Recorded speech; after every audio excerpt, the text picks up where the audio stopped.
Let's go ahead and do attendance today. So again, here we are in still in the space of private virtue, like individual morality. So here's John Adams.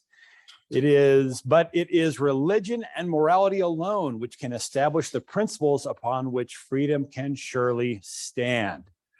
So apparently our founders thought that you got to have individual morality, private virtue for freedom to be long lasting. So there's the quote for today.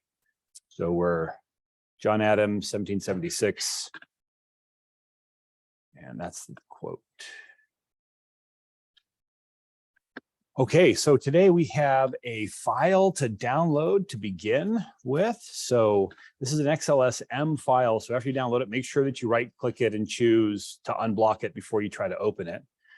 And so we'll be building on this. But when you go ahead and get that open, man, this is ugly data. So someone kind of take a look at this data, either the one that you have open or the one that I have up on the screen, and say something. I almost said say something interesting about it, but I'm not sure that interesting is the right threshold. But tell me something about this data. Something that's that beyond something like, well, it's in Excel, and it's numbers. But give me something tell me something about it. What can you tell me? Give me some kind of insight into this data. Suppose that your supervisor had said, here's a spreadsheet that I want you to take a look at. Make some sense of it for me. What are you going to do? Go ahead.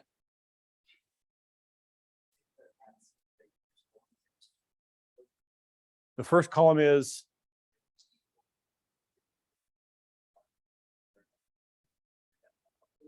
so it's like sequential there. So we're like 1, 3, 5, 7, 9, 11, 13, 15. Yeah, okay. So so that first column is sequential. Now, what kind of numbers do we often think of as being sequential numbers? Like quite often, like identifiers are sequential. So I look at that first column and say maybe each row is identified by that first column. Okay, I like it. What else? What else you got?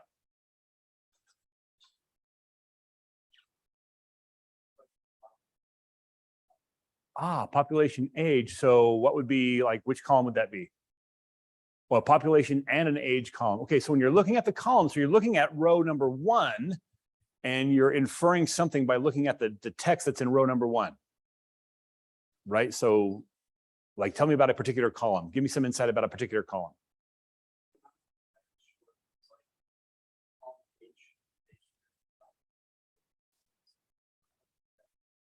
Okay, so but what you identified is that what you're thinking here is that in cell H1 is like a label for somehow describing the values that are in column H.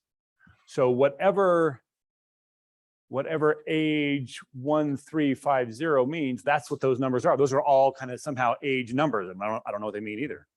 What else we got?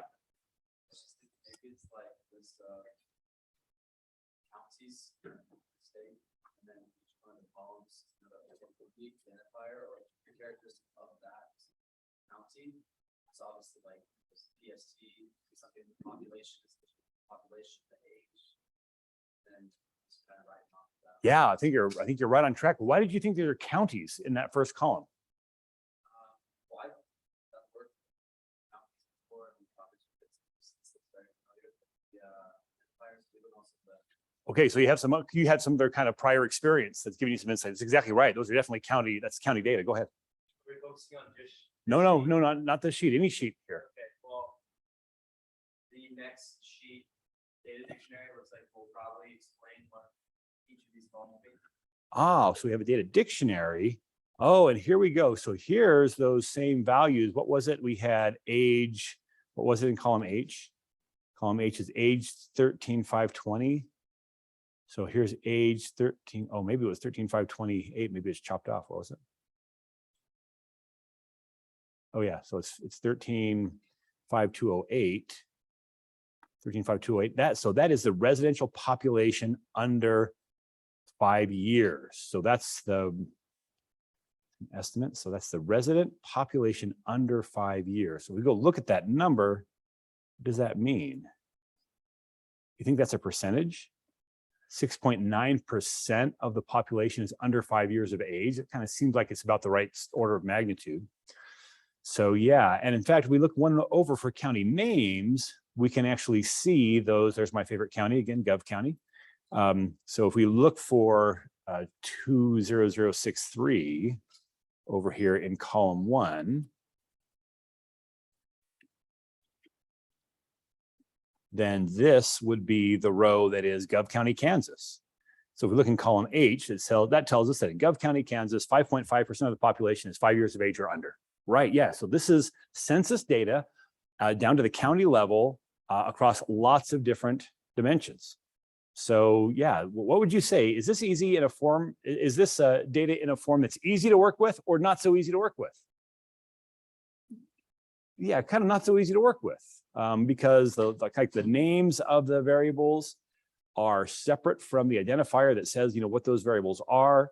Which county it is identified just by a number.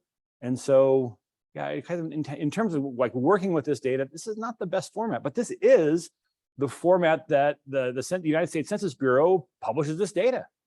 Like you want, data, what year is this? I don't know. This is like, I think there's some year data. It's probably, 1 or 2 censuses old. I've been using this example for a long time.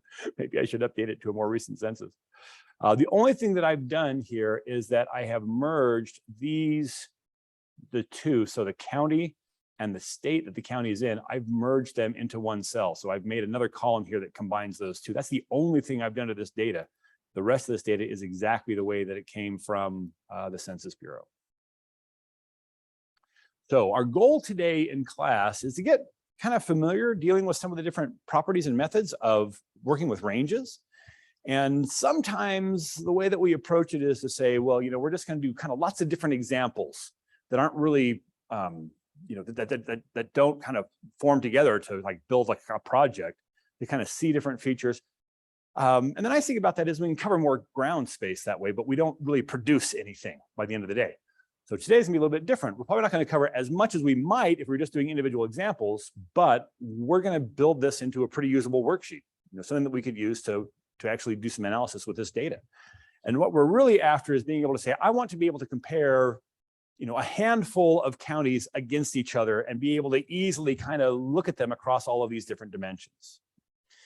And so to do that, are we ready to begin? Anyone have any questions then, or need another minute before we begin?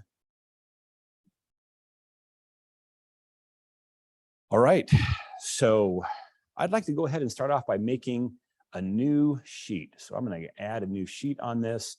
And maybe I'll put it as the very first sheet, and I'm going to maybe name this compare, C-O-M-P-A-R-E. So this is going to be for comparing information from more than one county, kind of side by side. And I think what I'd like to do is I'd like to start by just bringing in the labels from the data dictionary. So I'm just going to bring in all this data from column B. I'll just take the whole column B, and I'm going to put that into, I just did. So I think it'll be okay. Yeah. Yep.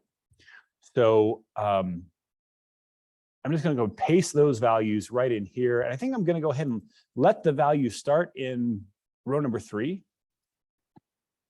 But I don't need the item description up here. So what I've got now is all the data labels. And what I'd really like to have is I'd like to have some way to be able to bring in like the information for one county, put it here, and the information for another county and put it right here. So I can look at a particular variable, and then I can kind of compare the values of the 2 counties here, or the 3 or 4 counties, and put them right here. So that's where we're headed. That's what I'm after for today. So let's talk about possibilities to choose counties. We want some way for the user to be able to indicate to us which counties they want to compare. Any thoughts on what we might do for that? So we want the user to be able to say, I want to compare Gov County to Utah County, Gov County, Kansas to Utah County, Utah. So how are we going to ask them to specify the counties they want to do? Go ahead.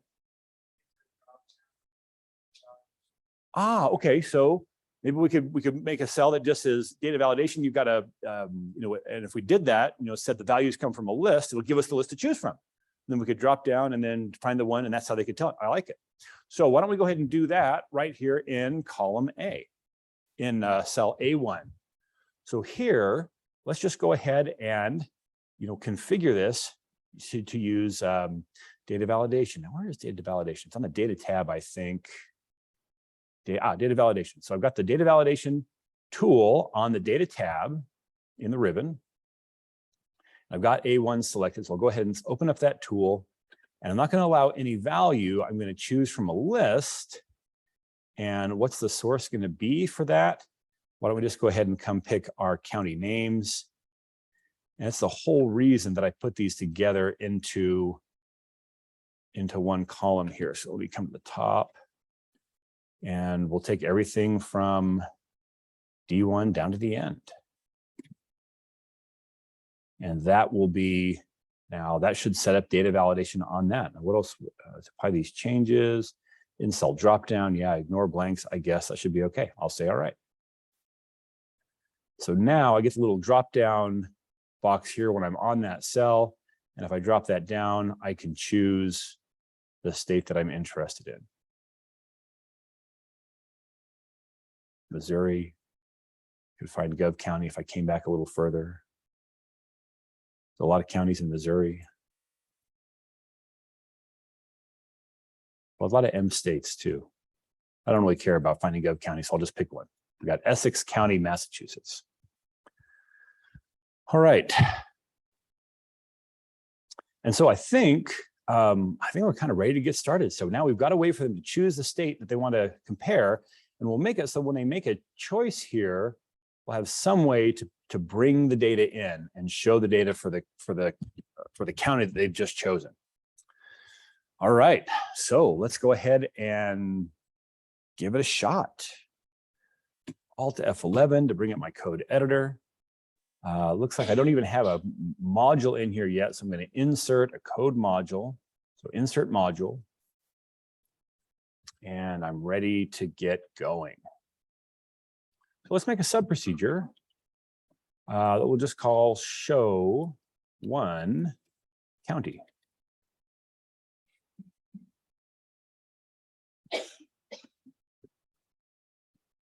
So when I run show one county, I'm going to take maybe I'll make this a little bit more narrow here.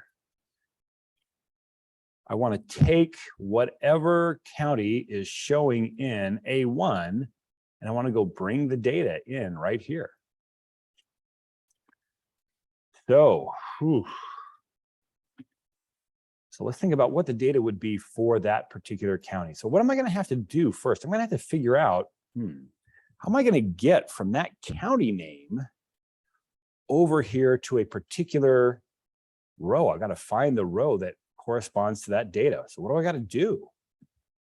How am I going to convert from the name, which is what the user wants to see, into, like, to figure out which row I got to copy the data from? Any thoughts? Go ahead.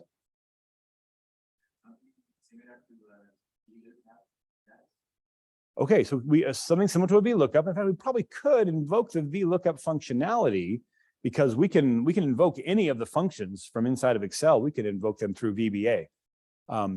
But since that's going to be, kind of, I'm assuming you're already kind of comfortable with working with Excel, I want to kind of get you going more into the VBA approach. And that we could probably make it work that way, but we're going to go a different route. Any other thoughts? Yep. Grab that value, whatever's in A1, jump over to the other tab and iterate in the loop until you find it. Okay, so over here on our county names sheet, we can just kind of go through this until we find it. We can make a loop to iterate through it, or like we did in the, like when we were working with the web query wizard, we just use the search functionality. It turns out the search features in Excel are really pretty advanced, and so it'll be substantially faster to use search to find it. So why don't we go ahead and take that approach? So we're going to be here on the county names sheet, and in fact, this actually gives us kind of a good opportunity to kind of look at different ways to refer to this. So county names right here showing in parentheses is what shows on the tab, but the code name for that is counties. So I can refer to that directly just by counties. So let's go ahead and see if we can find that county name there on that particular sheet. So I'm just going to say, let's declare a variable. Let me dim, and I'll call it found cell. Found cell as a range. So this is going to be an object variable that's only allowed to connect onto a range. Remember, object variable allocates just enough memory to keep track of where something is located in memory. And so it's not the range itself, but it's going to be a reference to a particular range. And right now, it's not bound onto any range at all. So what we're going to try to do is we're going to try to tell it to go find the cell that has that county name in it. So, and let's do that right here. So I'm going to say the name of this sheet, which is called counties, dot cells. Now, if I said cells 1, 1, which cell am I talking about? Yeah, that's A1 on that sheet. But if I just say cells without telling it which one I'm talking about all of the cells. So in fact, I probably want to lower that down to just look through, just to be a little more efficient. I just want to look through column D because that's where I'm going to find the value. That's where the values came from. So let's say, let's do this. Instead of cells, let's do columns. And here you can only put a number. So I can say columns number 4, and that will be referred to just to column 4.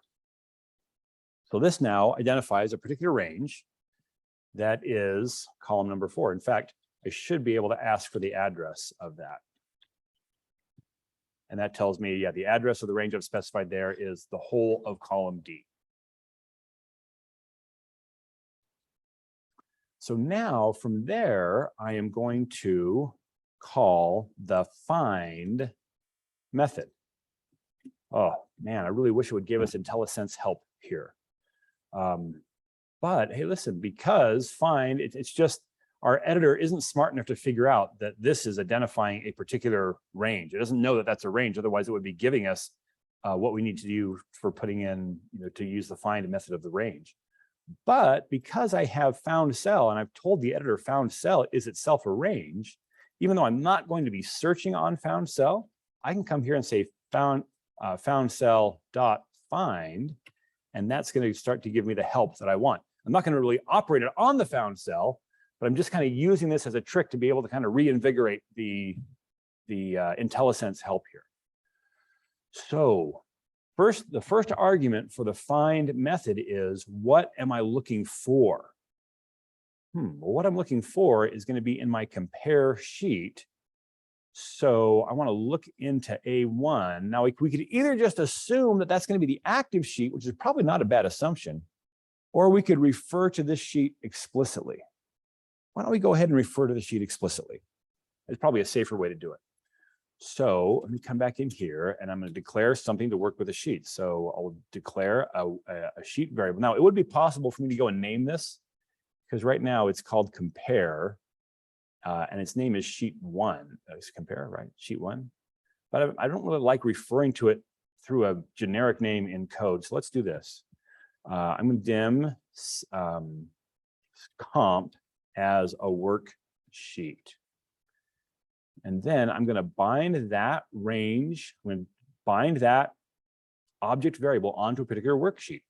So comp set comp equal to, out of all the worksheets in this workbook,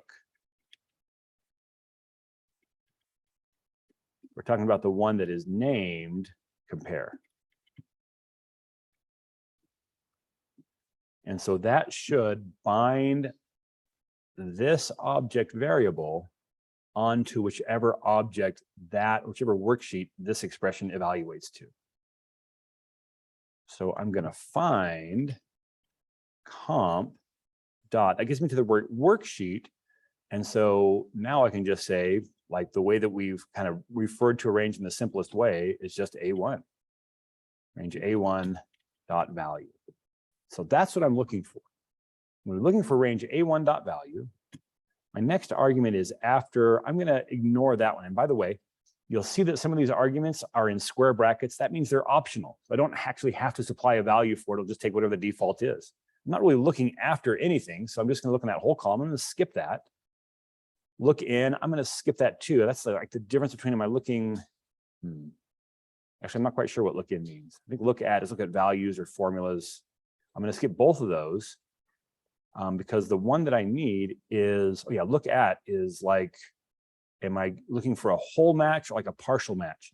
Do I think I could find a partial match here? I don't think I'm going to ever have a partial match to deal with, but I do at least want to say we know we're matching like the whole value. So let's put XL whole here.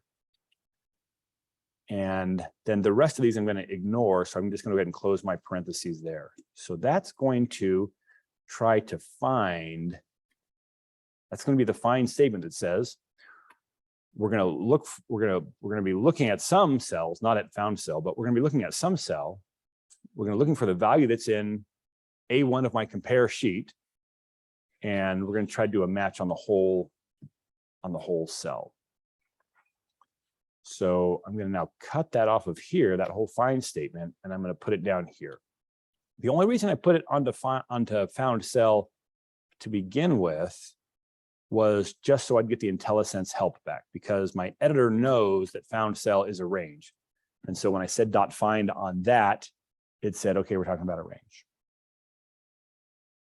Okay, so this is finding it, but what I've got to do is I want to try to attach my found cell object onto whichever cell this finds.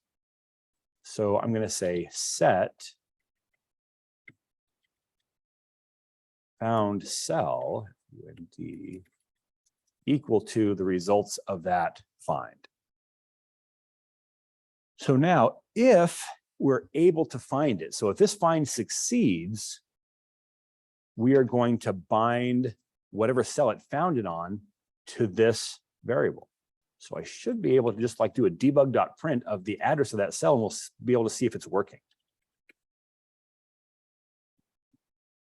Debug.print found cell.address. Oops. So I think this would probably work now. I'm going to go ahead and clear my immediate window. I'm going to run this. And it told me that it found that in D1246. Let's go take a look and see what's in 1246.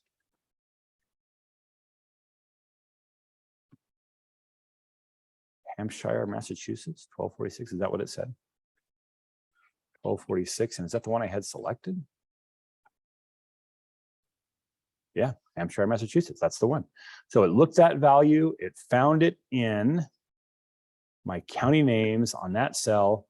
And now it has bound this object variable onto it. So I can now say that object variable, ask what the address is, and it tells us the address that it was in.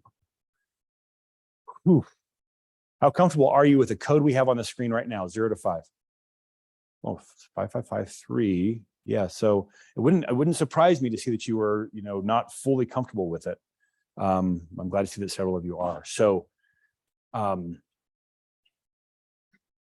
anybody want, kind of to talk about any particular part of this? We're kind of ready to move on. Okay. So the question I have though is what's going to happen if it doesn't find that value? So I think I'd like to anticipate that being a problem. Now, the truth is we've set this up with data validation. So I don't think we can change it. Can we even come here and change it and say Hampshire, Minnesota? Value doesn't match, cancel. No, so we're having a hard time changing it, but to kind of show you what do you have to do to deal with a failed search, let's just go ahead and add some code in for that. Is the question?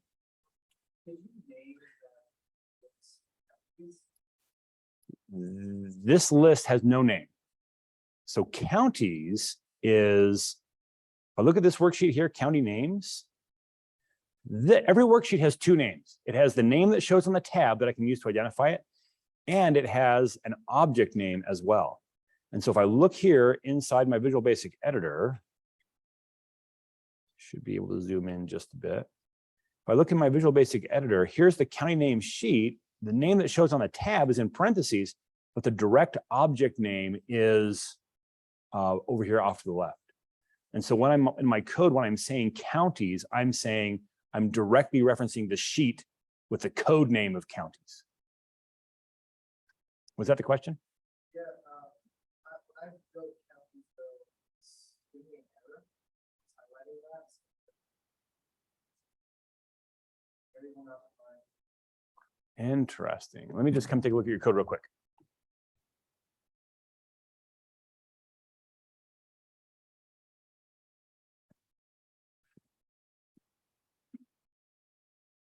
So counties.com. Touch screen. Yeah.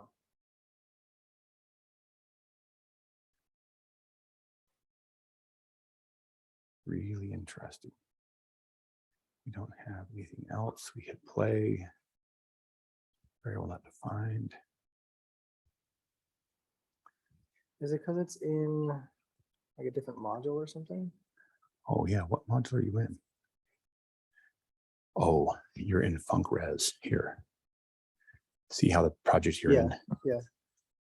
So let's just make sure we've got the module in the right place. You added the module here. And where does it need to It be? needs to be up here. Just up there.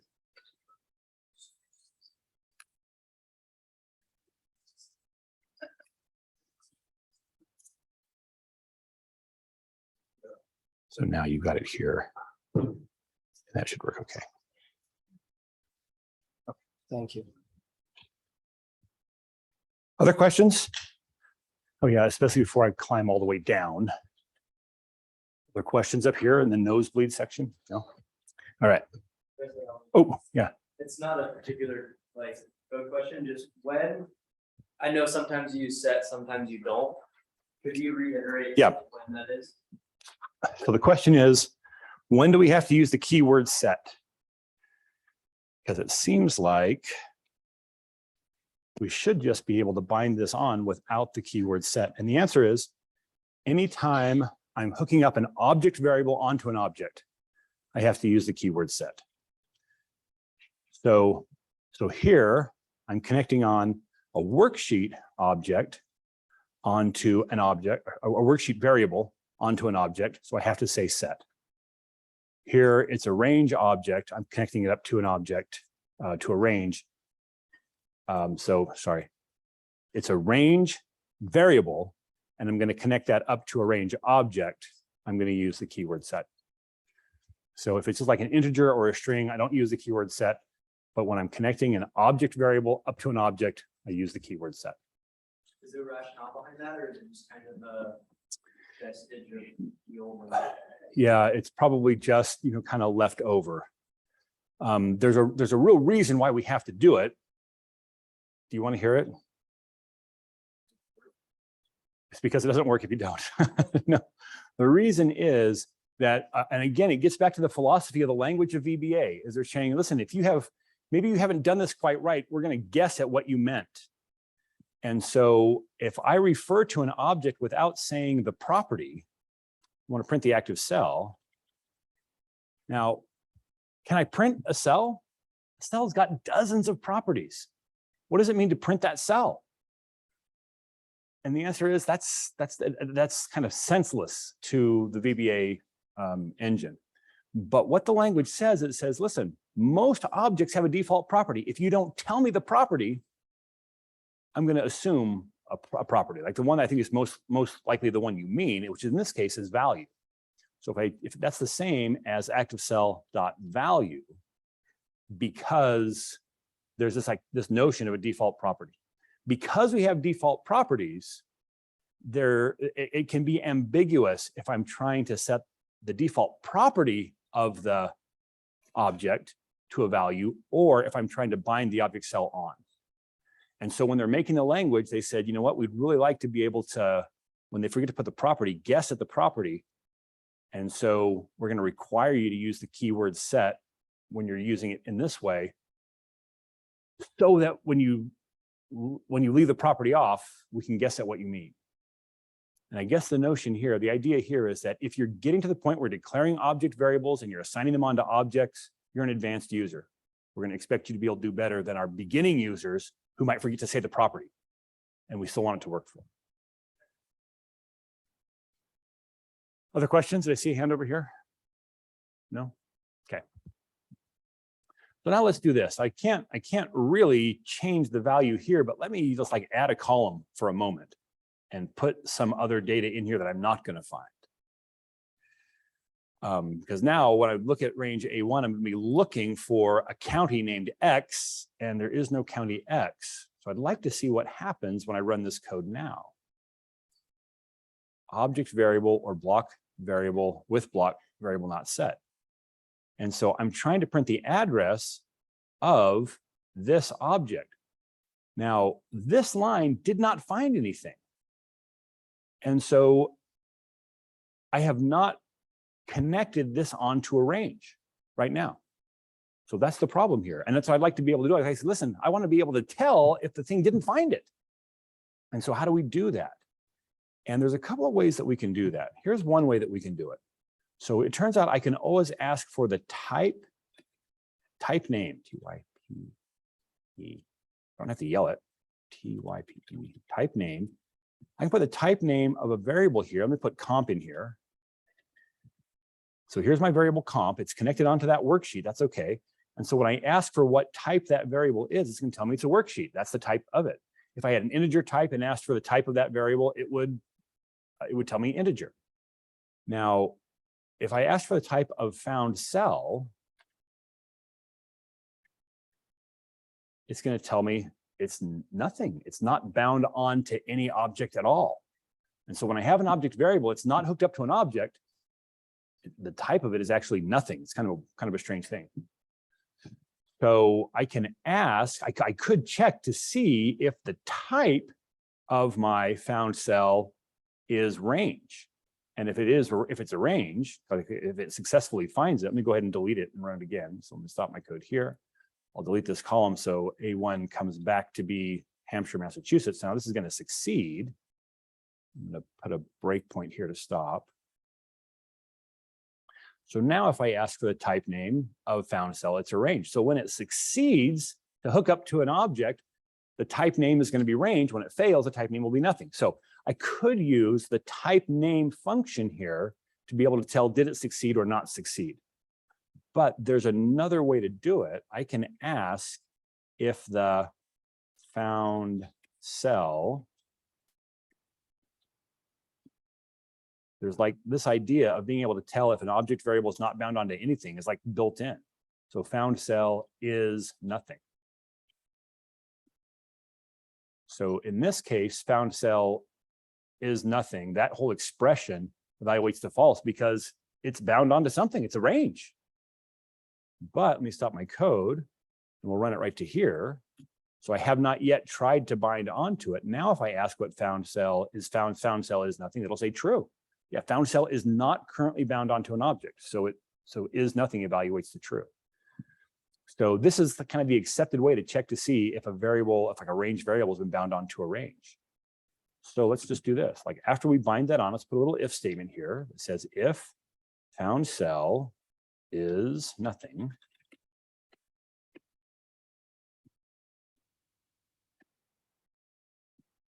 so our if structure, we're going to talk about, I think it's our next class. We're going to talk about kind of all the ins and outs of flow of control. But for now, if this condition is true, the code inside my if and my end if is going to execute. Otherwise, we'll just skip to the end if and keep going. So if this evaluates to true, it means we did not find the cell. And so I'm just going to put a message box up to the user. The message box is going to say county not found. And I'll let them know that that's an error by saying VB critical here. And so that's going to change the sound that it makes when it shows up. It's going to change the icon that goes with it. And then I think if that happens, I want to be done. Now we've seen how to exit out of a loop early, like a do loop, you would say exit do, or a for loop, you'd say exit for. But you can exit early out of a sub procedure just by saying exit sub. So if this doesn't actually find the county I'm looking for, something has gone terribly wrong. And whatever else is going to happen in this sub procedure is not going to work. So instead, I'm going to check to see, hey, if it failed, and this will fail to bind on if this is nothing. So if this condition is true, put up a message box and then get me out of here. Otherwise, go ahead and run through. So I'll run through, and that should print the address because this is going to succeed.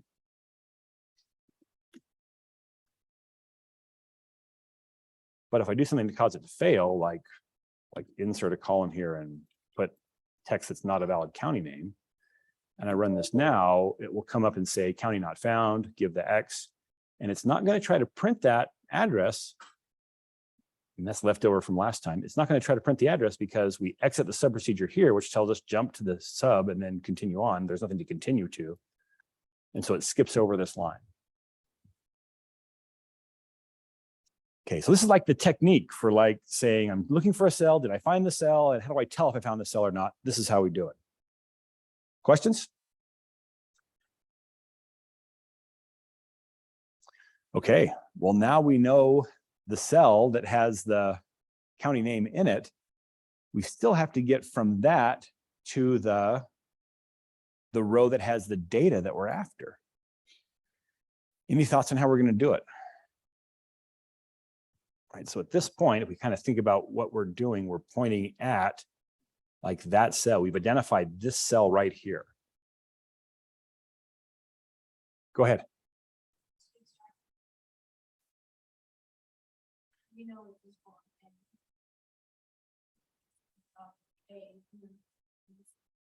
Okay. So what you're saying is, you're making the assumption here that the order in which these counties appear on this sheet is the same order in which they appear over here. Let's just take a quick look and see if that makes sense.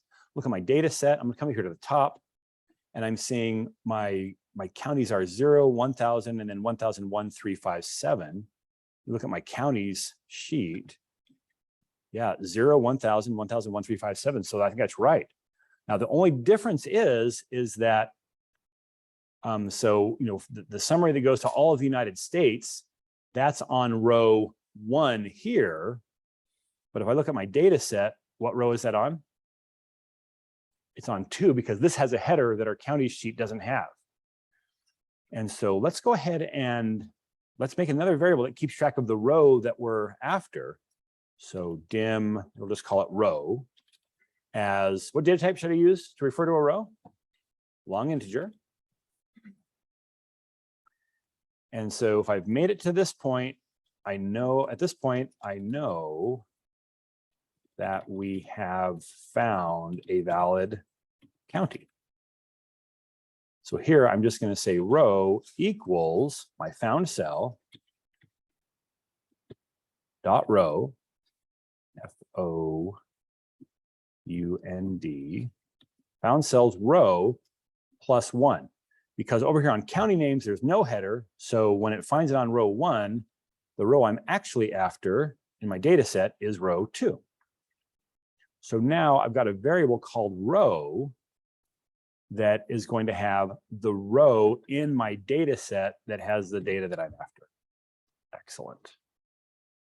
We are getting so close here.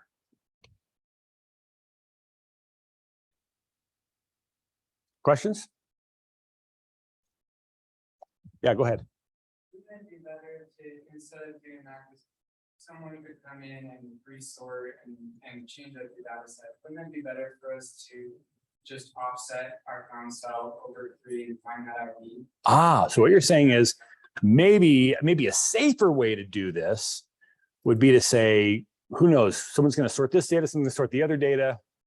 So where we find it, wherever it is, as long as the data hasn't been scrambled, maybe it would be better for us to come over here, pick up this number, and do another search here in column A to find that number. You hear what the suggestion is? What do you think? Is that safer? Yeah, should we do it? Yeah, and it's pretty easy to do too. No offense. Well, that's what you were saying. That's really what she was saying originally. Oh, sorry. I kind of like this approach because it was easier, but you're right. This other one's gonna be better. So let's do this. So we've already used found cell to get us this far, but we can kind of reuse that variable to do another search. So let's just, I'm going to copy the found cell line, set found cell line, and we're going to do it here. Set found cell equal to, now in this case, we've got compare, but we do have we've got our worksheet variable kind of bound up here. So instead of counties, I'm going to look at comp. And then I'll be looking in column number 1. So just to kind of see a different way to refer to column number 1. So we can say columns and then tell it the number, or I could say range and then give the range that refers to all of column 1, which is what? What's the range address that refers to all of column A? A:A, right? That's the address that says that whole column. This is going to identify that first column just in the same way that this identifies the fourth column. So yeah, would I really like choose 2 different ways in this? Not really. I would pick the one that I like the most, but I'm doing it differently here just to kind of expose you to different ways to refer to ranges, because that's what we're studying today. And so I'm going to find, and what am I finding here? I'm going to find found cell dot offset. And we're not changing any rows. So 0, we're not offsetting any rows, but we're going to offset -3 columns. Is it -3? So county names, if I'm here, I'll go back 1, 2, 3. Yeah, -3 columns. And so now I'm going to be looking for that in column. I'm looking now for that ID over here in the first column of my compare sheet. And again, this one's going to be really important that we do a whole match. Is it? No, I don't think I'm going to have a subset here either. And again, we could, if we thought there was a chance that we're not going to find it, we could put another test here to see, did it find it, and put an appropriate error message if not. But just because I've already shown you how to do this and I'm totally expecting to find it, I'm just going to go ahead and assume that we've found it. So let me go ahead and at this point say row equals my found cells row. And I will go ahead and debug print found cell address, and I'll print row here. So now if I run this again, instead of printing like D1246 where it found it the first time, I've repurposed this and it should find it in A1247 is where I'm expecting it to find it. So let's see if that's what happens. Oh, I'm gonna have to correct my syntax error. Set found cell equal to, I have an extra 6 here. That's no good. Found underscore cell is what I'm looking at.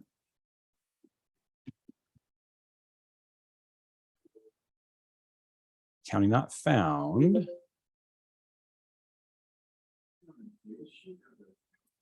That's a good question. And it turns out the question is, which sheet should be active for this to run? And the answer is, because we're telling it exactly which sheet to look on, I'm not assuming any sheet at all. It doesn't matter which sheet is active. I could be on any sheet. In fact, I could probably even be, I think it would have to be on this workbook. I think this workbook, we're assuming this workbook is active. So that failed because I had a separate column inserted here before column A. So we'll try it again. Object not set. Okay, so this did. There's no code isn't on that sheet. The code I'm looking for is on the comp sheet. Yeah, because, oh, it's not comp. You're right. I'm sorry. You're right. It's exactly right. It's the data set that I need to be looking at. So again, this one has a name here. Data set is just called data. So that should be data. No, thank you very much.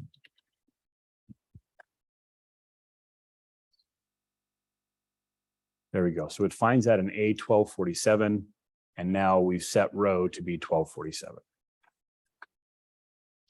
So that's what my mistake here. I took back to the comp sheet, but I need to be looking at the data sheet. The data sheet is called data set. So it's called data set here. That's what shows on the tab. The code name here is just data. So that's why I can just refer to it by name here. Data. Questions? Okay, so now we've successfully set the row. We know the row for the data that we're after. Now all I got to do is you just kind of go to that row. Control G, go there. Okay, so here's the row that I need to bring the data over for. Any thoughts on how I'm going to bring this data over? If you were doing this by hand, what would you do? If you had to copy all those values from this row and put them in this column, how would you do it? Yep. I'll do a copy, paste, transpose. Turns out we can do that with VBA as well. If you weren't sure how to do it, you might just record yourself doing it. I think I can remember how to do it though. So let's just go ahead and type it in. Okay, so we've got the row figured out here. Maybe I'll just put a comment for myself here. Copy COPY over the data. So I've got to figure out how to identify. Truth is, I probably could take the whole entire row and do a paste transpose there. But if I take the whole row and someone has put other data like down here below on the worksheet, it's going to wipe that data out. So I'd like to narrow it down just to the data I'm actually going to be copying. So how am I going to go about getting to just the data that I'm after? How am I going to get that range? Any ideas on how to do that? In fact, if you were doing it by hand, what would you do? If you're saying I'm here and I have found this cell here, my starting point, go ahead. Control-Shift-Right would select it. Now that will work unless I've got like an empty cell here. Now looking at this data, it looks like they don't have empty cells. And so I think that would work just fine. So let's go ahead and do exactly what you said. And then I'm going to show you a slightly safer way to do it. So if you do have an empty cell, you'll still pick up the whole set of data that you're after. Okay, so let me just kind of do this up here in the immediate window. In fact, what I'm going to do is I'm going to put a breakpoint here, my end sub. I'm going to run to this point, so I still have my variables created. So I've got row is defined here. And what I'd like to do is I'd like to try to print the address of that whole thing. So let me say, all right, on this particular sheet, data set, data.cells, row number, row, column number 1. And I'm going to print the address of that. Okay, so that's A1274. Now, as it turns out, if I was to record myself doing that Control-Shift-Right arrow, or just Control-Right arrow, it would like move to like the end of that data. And the way I do that through code is there's a method here called end. And so this identifies a range, the one cell range. And that has a method called end, and I tell it which direction I want to go in. So in parentheses, I'm going to say XL to right. XL to right. If I just kind of print XL to right, it tells me that's -4146. So that actually, this is like a variable. It's a built-in constant. The location in memory that has that name and stored in memory at that location is that value. But that's how this thing knows we're talking about moving to the right. So when I ask just for the address of this cell, it gives me A1274. But if I ask for the address of that cell, it's going to give me CE12 or 1247. And so if I come here and go to the end, yeah, that's column CE that ends in. So by calling the end method and telling it which direction I want to go, it's just like hitting Control-Right arrow to find, does the same thing. Now, back in the day, before the control key was invented, we used to do that. Instead of buying Control-Right arrow, we would do a 2 keystroke sequence to do it. Let me just show you. This will give you some intuition as for why it's called it the way it is. But like Control-Right arrow does it. But if I hit the end key, watch what happens down here in the status bar when I hit the end key on my keyboard. I'm going to hit end, and it now tells me I'm in end mode. So now if I hit the left arrow, it does the same thing as like Control left arrow. So a 2 keystroke sequence, tap the end key and then hit the right arrow, does the same thing as Control-Right arrow. That's been around a long time. I don't know when they made Control-Right arrow work, but it didn't used to work. And so that's why this is called end, because it's like you're hitting the end key and then you're hitting the right key, and that's taking it over there.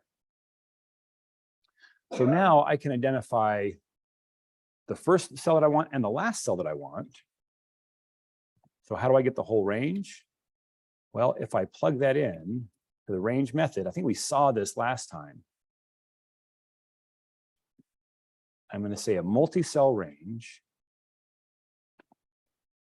starting at, looking at the data sheet, cells, whatever row I'm on, column 1, and ending at whatever cell I would be on if I was on that same sheet, row 1, or whatever row I'm on, column 1, and did an end right or a control right, that's going to identify that different cell. And so this is now going to be a multi-cell range that starts here, column 1, and ends in column CE.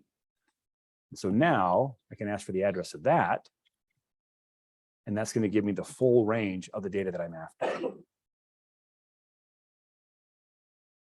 So I'm going to copy this and bring that right down into my code. So copy over the data. This is identifying a particular range. Whoops, I don't want the address on it. Instead, I want to say .copy. So that's going to copy that data. And then I want to do a paste special. That's a transpose. Where do I want to do the paste special? On my compare sheet. So COMP dot, and what cell do I want to put it in? I think I want this to start in B3. So here's a way that here's kind of a different way that I could refer to B3. If I'm just going to hard code it, I can use square brackets and without quotes or anything, just put B3. Another way to refer to a cell. And then here I can say dot paste special. And it's not giving me the IntelliSense help. So let me just do something I know it can figure out, active cell. Dot paste special. And then one of these is going to be transpose. Did I pass it?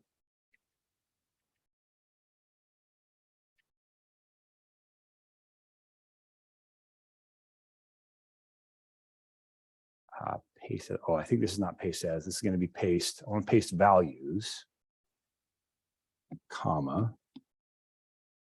And then this is on the weird things. Like you can paste. Did you ever know this in Excel? You can like have a vector of numbers, paste it on top of separate numbers instead of replacing it. You can like add it to those. That's the thing that paste special does. I don't want to do that. I'm going to copy past that. Skip blanks. So skip blanks. I'm not going to skip blanks. I'm going to just put a comma past that, and we're going to get to, oh, I didn't want to add. And transpose is like the last argument. So transpose is going to be true. So see how that's getting me to the transpose argument down here? I'm going to say true to that. So if you're thinking, wow, that was really hard to get to, how would you do that? You know, I'm doing it because I've done this a bunch of times and I kind of know how it works. How would you have gotten that code? Record yourself doing the copy and paste and look and see what it produced. And I don't want to be that on active cell. I want that to be on B3. So comp B3, I'm going to do a paste special, and it's going to transpose.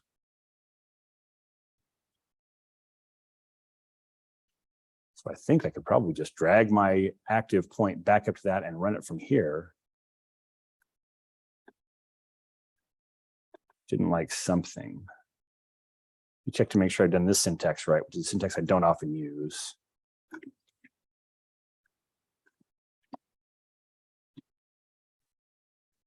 Found that okay. What's the error? Paste special failed. Oh, maybe I haven't copied it. I think the problem is I haven't copied it. There we go. So I never actually did the copy, executed the copy line.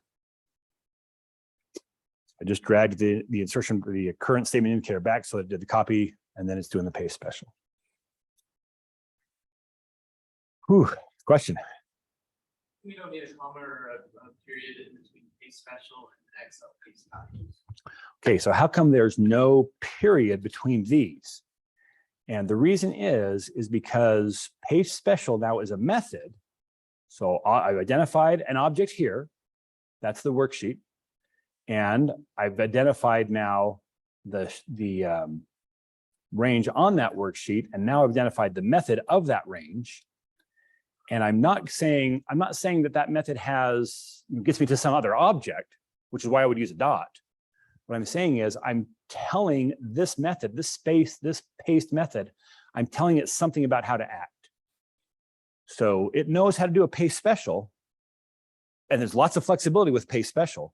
And I'm telling it what I want you to do is paste the values and transpose them. And so it's not getting me to a different object with what the dot would do. It's giving parameters to the method to tell it how to operate. No?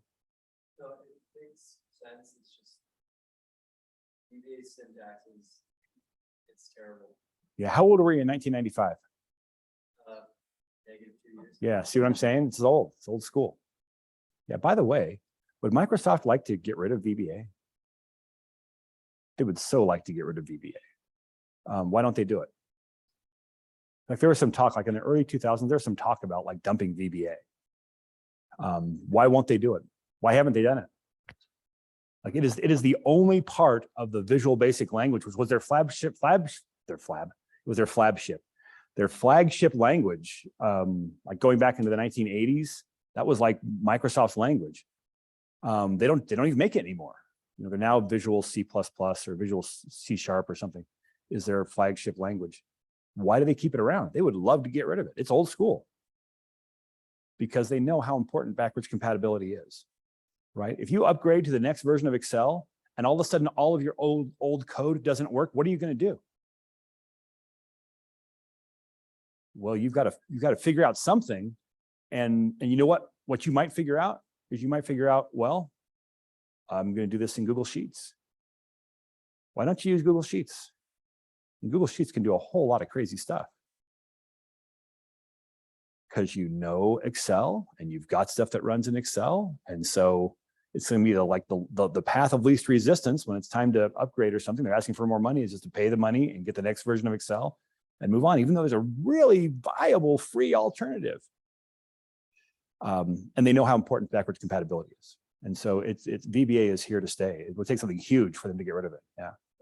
Why it looks like they haven't updated the editor since the early 2000s. No, it's exactly right. Yeah. Like Microsoft made the best code editor in the world, in my opinion. It's called VS Code. And yeah, could they drop this? Could they drop it right in here? Totally could. But they are not interested in advancing VBA at all. Yeah. In fact, VBA, like it works in Mac, it works in Windows version. Does it work in the online version? No, there's no VBA there. Does it work in the the Android version or the iOS version? No and no. There is a way to automate in all of those environments. It involves JavaScript, and at the very end of this class, I'm going to introduce that to you. I'm going to show you how to do that. I'm not going to we're not going to really learn it and develop it, but I'm just kind of going to expose you to that. Now, there's a question over here. Yeah, I was gonna ask still for Word, if there's a bug that they recognize, so they're more really behind it, do they fix it, or is it just kind of use it as it's? So yeah, they still have kind of brought things along, but you remember how we used the web query wizard? Went and got the legacy web query wizard. There really is a bug in that wizard that puts a line in there that makes the code fail with dot command type equals 0 or something. That has been there since 2013. No indication that they have any idea, any plan to fix it. Now, even if they were to replace VBA with some new language, the vast majority of what we're learning here is the Excel object model, and that's going to be the same, or it's going to be really similar. So even if it ends up being some different syntax that you're going to use to work with this stuff, like what objects are available for you to manipulate, that's all going to be the same. As you may see when I show you how to do this with JavaScript instead of VBA. All right. So paste special values true. Okay, so this is working so far so good. We're kind of clipping along here. Now, I think a couple other things I want to do. I want to go ahead and put in the name of the state and the name of the county here. So we've pasted that in. Let's go ahead and refer to those. And we're going to kind of introduce, again, some different ways to manipulate ranges here. So on my comp sheet, let me go ahead and stop my code. On my comp sheet, I'm going to refer to, see, we've used range, we've used cells. Okay, let's do this.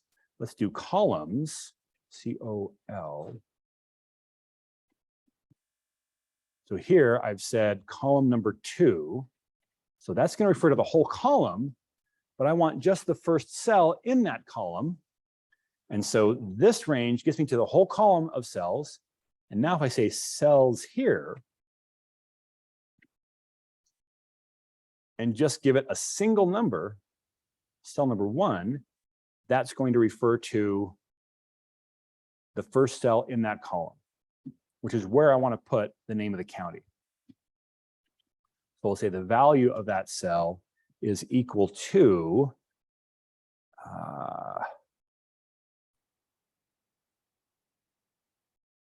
in fact, I think I want to do this before, I'm going to do this a little bit earlier. So I'm going to bring this up right after we've got the found cell. We've set the found cell here. So here's where we go and find that found cell. So before we repurpose found cell to be looking at our data set, let's say write the county and state. Okay, so I'm going to say that is going to be my found cell offset. And let me think about where that finds it. So it finds it here. I'm going to want the state at the top. That's going to just be offset -1. That's going to put the state in there. In fact, let's put I'm going to change this. So instead of the first cell in that column, I'm going to put this in the second cell in the column. And from the county that I found, I'm offsetting back 2 columns. That should put in the county name in B2. So I put Hampshire right there. So I'm saying, look at my comp sheet, look at column number 2, and the second cell in that column, I'm going to change the value. What's it going to be? Whatever my found cell was, looking back 2 columns there. Now, I'm going to do kind of another way to refer to cells in this worksheet. Instead of narrowing it down to the column, I'm just going to say, I want to refer to all the cells on the worksheet and have this, coincidentally, it's also cell number 2. But that's going to be whatever cell I found when I found the county name, and I'll offset just -1. That's where the state is. So come to the county name, right? Here's the state that I found, or here's the county that I found. We're going to bring over this and get the county name, the state name, and bring it in. Now, this is strange here because I'm saying from the worksheet, all of the cells on the worksheet, and I want to go to the second cell. So if I look at all of the cells on the worksheet, like the whole set of cells, it's going to count by rows across. So that's the first cell of the worksheet. That's the second cell of the worksheet. How would I, if I just want to use a single index to get to this, what would it be? It's cell number 16,000 something, because it would count all the way across this, and eventually it would come back around and get to this one. So now this is going to be, this one does the second cell of column 2. This one does the second cell on that whole worksheet. And so now if I run that, it should bring in the state, the county, and then all the data that goes with it. Okay, so we've brought in 1 county, but our whole idea here is to be able to compare multiple counties side by side. Oof. So let's make it so that if we change to a different county here, we're going to bring that data in. Where should we put the data for the new county? Say it again. Which column? Maybe we should put it in column C. If we put it in column C, then we've got to adjust all of this stuff, because now instead of putting the county name in column 2, we're going to put it in column 3. We're going to have to modify this to kind of look over, which we could do. but probably can't do it all successfully in 10 minutes that we have left of class. So what might be a shortcut? Instead of putting it in column C, what can we do? Add a column, add it where? Yeah, if we just push this data over, our code already puts it in column B. So let's just say first thing, like once we've actually found a valid county name, let's make room for the data. We already have something that refers to column 2. Well, let's do another way to refer to column 2. I'm going to say range B2 or B1. And from here, I'm going to say dot entire column. So entire column is a method of the range object. So whatever range we're talking about here, we find a particular cell there or range there. Now this is going to be the entire column of that. And from there, I'm just going to call the insert method. And when I insert a whole column, the default is going to be to shift everything over to the left, because I can't really shift everything down if I'm inserting the whole column. And so this should now allow me to run the code and have it bring in, for whatever county I have selected,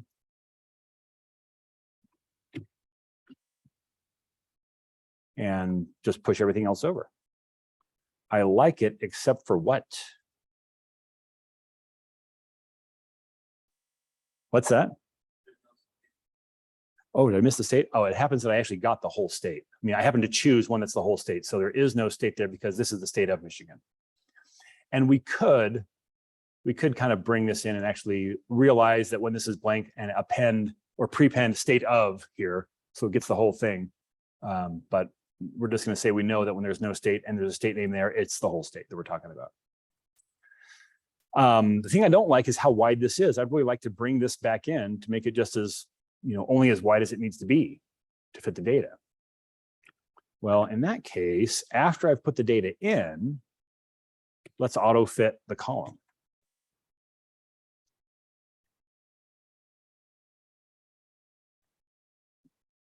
Okay, so comp B3. So again, it's on the comp sheet, COMP. I think I'm out of ways to refer to a column that I haven't done so far. So comp.columns 2.autofit. And again, how would you know autofit? Record yourself doing an autofit and you'll get it straight away. So let me go ahead and delete these 2 columns. Run my code again. And now you can kind of see it flash large, but then it brings it right back. I like it.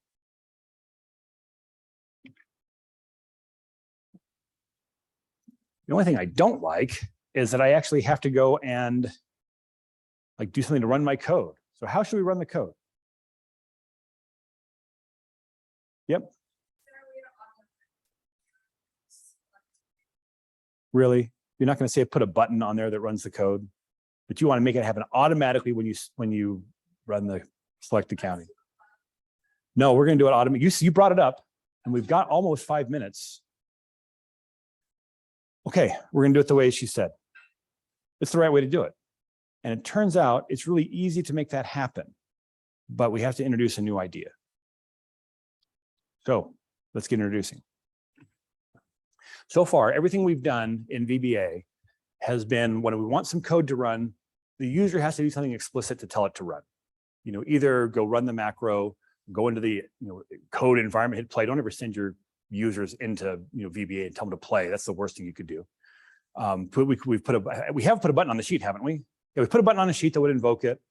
Now what I want to do is I want to say, listen, instead of the user actually saying, I want to run this code, we're going to say, we want this code to respond to some event happening in the workbook or in the worksheet.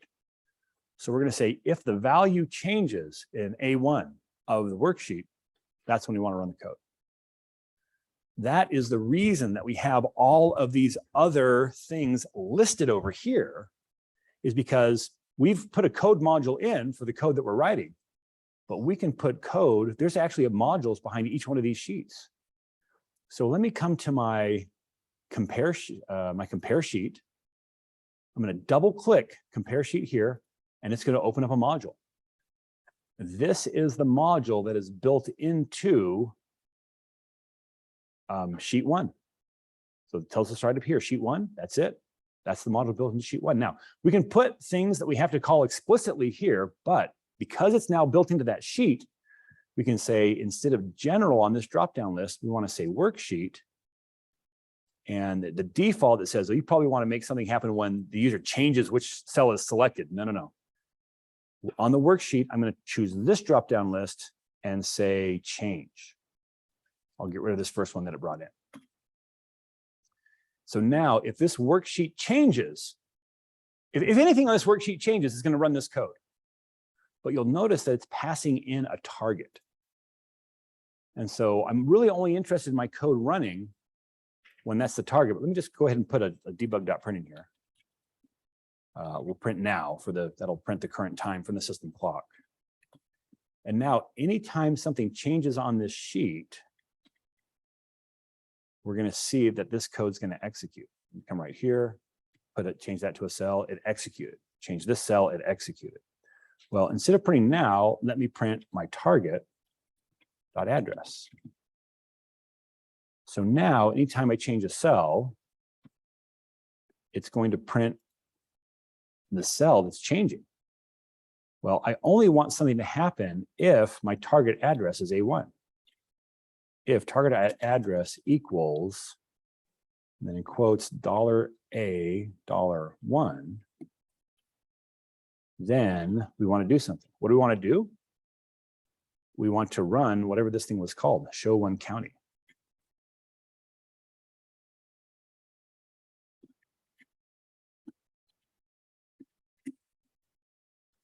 So now, every time a cell changes on this sheet at all, it's going to invoke this, but we're going to say, listen, if the cell that got changed is A1, then we want to show the county. I think that'll do it. So now if we come here and say, I'm changing to a different county, it brings that county in straight away. Oh, I'm so happy to do it. I just want to keep doing it for the rest of the 2 minutes that we have of class. Is there a question here? Yes. There are certain sites that you can like download an Excel form off, like let's say credit card provider like American Express or Visa, you can like download an Excel, and some have the option where you can update an existing worksheet that you have in a workbook.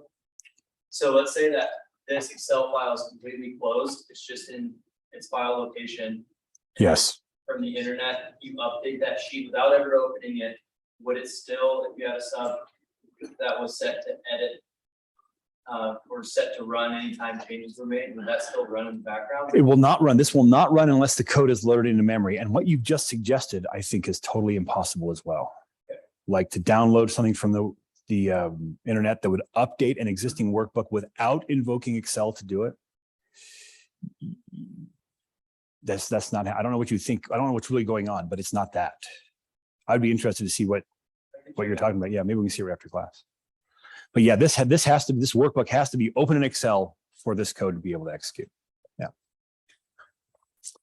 Okay, so we've taken pretty ugly data and made it in such a way that we can kind of easily pull out the data we're interested in, compare it. Like next step is going to be to make it so that we can easily graph these things against each other, and that will be when we start talking about charts. So we're going to come back to this example in the future, but we're going to let it sit for now. All right, thanks for coming. Class dismissed.